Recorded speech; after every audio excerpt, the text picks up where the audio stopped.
Hello, thank you so much for joining me on the Truth Tectonics channel.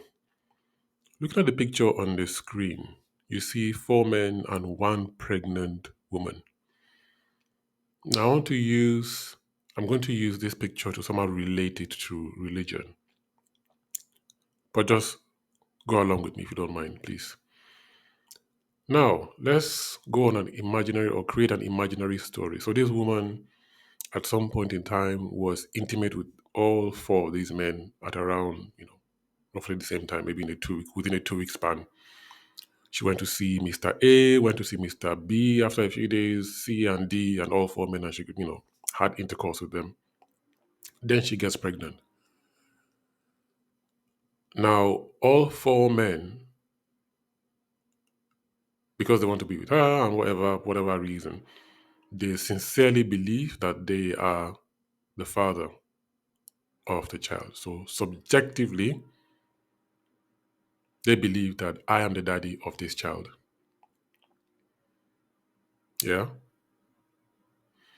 Now, I want to just put what will I call it? A few truth statements. Truth statement one is, and I hope you agree with me, is there is a possibility that one of these men really is the father of the child. Yeah? There's a possibility. Fact statement two, there's a possibility that none of these men is the actual father of the child. Do you agree with me?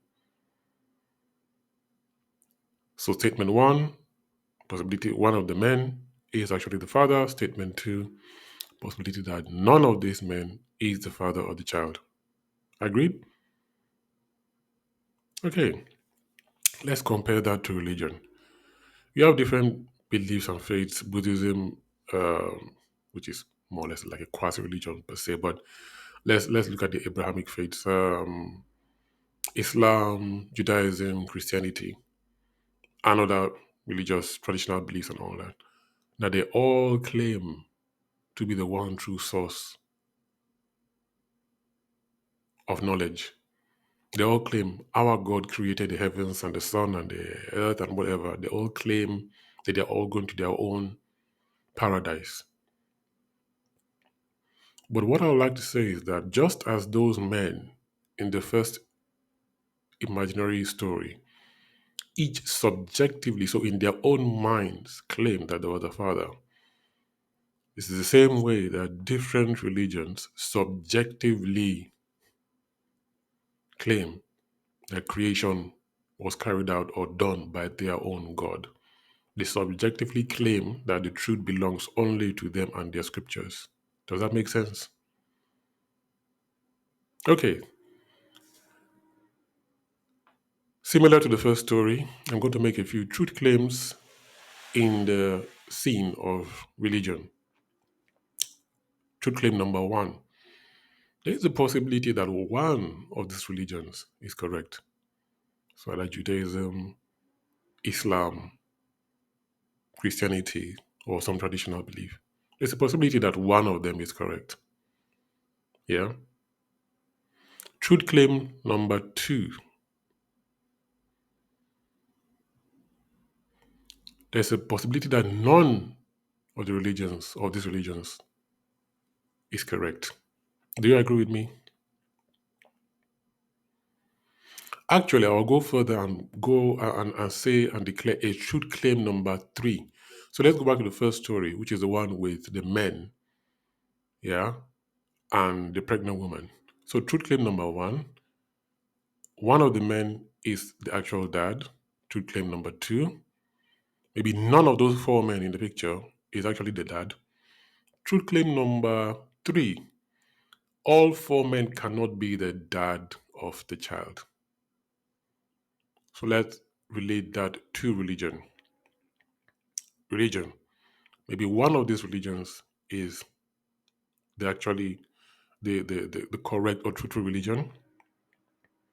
Maybe none of them is the correct or true religion or has the claim to truth. And then declaration number three, or truth claim number three, is that they can't all be correct. Just as all four men cannot be the father of that child, it is not possible that all religions are correct because they are clashing on so many fronts. They can't all be. So that is a talk about subjective truth. Now, let's go back to the story of the pregnant woman.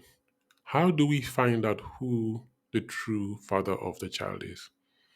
This is where we're going from subjective truth, which is what the parents or the men think, to objective truth. The subjective truth has to do with your inner dialogue, your belief, your perception. Objective truth doesn't care what you think, how you feel. Rain will fall from the sky down. As it will have happened anywhere on the planet, even off the planet. Fire is hot, it will burn. That's objectively verified. Yeah? How do we find out who the father of this child is? How do you find out the objective truth? You carry out a DNA test, which is 99.9, I think 7% accurate. Now, the DNA test is objectively true because it does not care about the feelings of the dad. You can do it in Singapore, you can go do it in Malaysia, you can do it in China, in the US, in South Africa. It will come out with the same result time and time again. That is objective truth. You can also do maybe blood type. Yeah, that is objective truth. Now, when it comes to the sphere of religion, how do you find out objective truth? You carry out the sciences, you carry out interrogation, you look for data, you look for facts.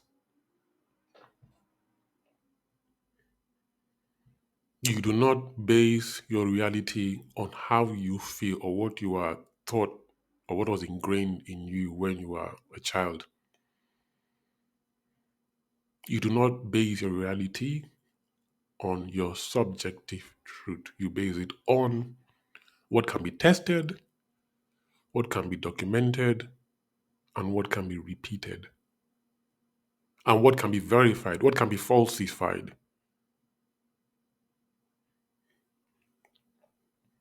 What can be falsified basically means that you are proven wrong, that it can be proved to be incorrect. So religion is based on subjective truth. There's a possibility that one of the religions is correct. There's a possibility that none of them is correct, and that it is not possible that all of them are correct. So when the child is born, they carry a DNA test, and we now know the father, who the true father of the child is. And that ties in purely into reality. That is what can give everyone closure, can put to bed, literally, the argument of who the father of the child is. So I want you to think about it. Is it good to base your reality on that which is subjective or objective? Is it good to base your reality on what you feel, how you feel, or what can be tested, documented, repeated, and can be proven to be false? Thank you so much for listening. Cheers. Bye.